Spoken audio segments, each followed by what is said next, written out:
So I decided to do my artist presentation over John Rocco, and John studied illustration at the Rhode Island School of Design and at the School of Visual Arts in New York City.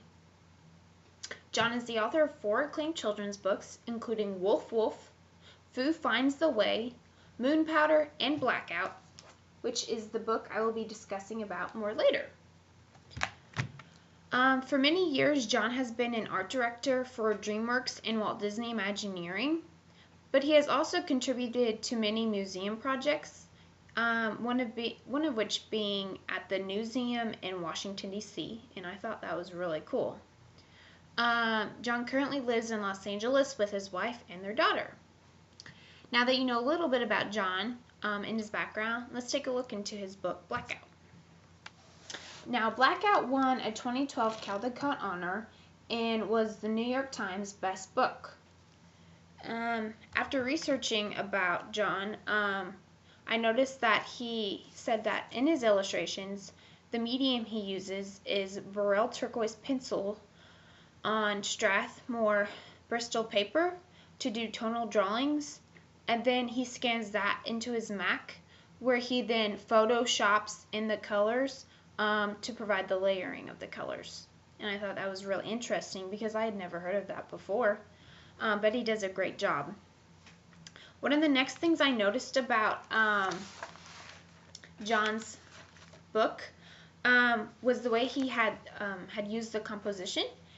And I noticed that he used a comic book layout in his illustrations, and I thought that was a really good idea because, you know, children love comic books.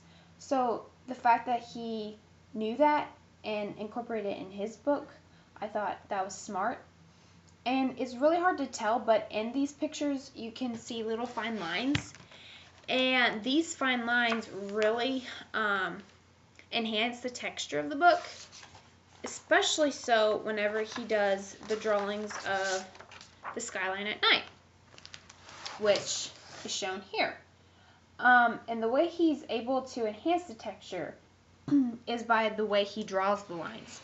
By him drawing the lines in a geometric shape, you know, it enhances the texture, which then makes it look, when you're reading the book, as if you can touch the star.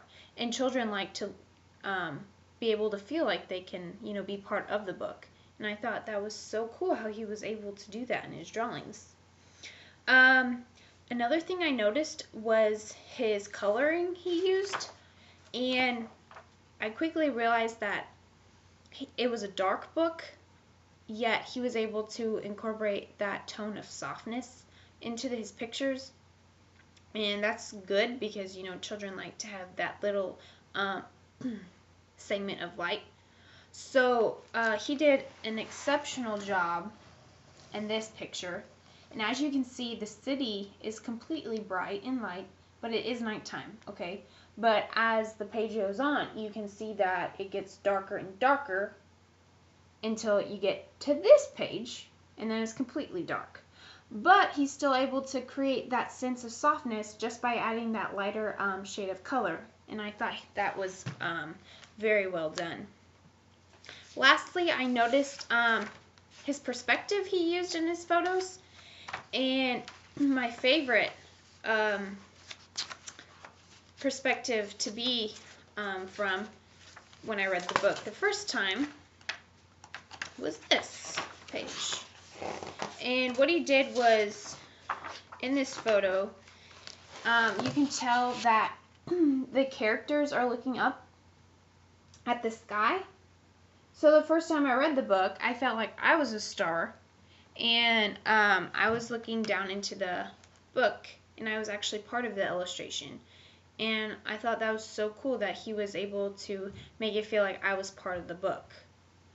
So now you know a little bit about John Rocco and his illustrations.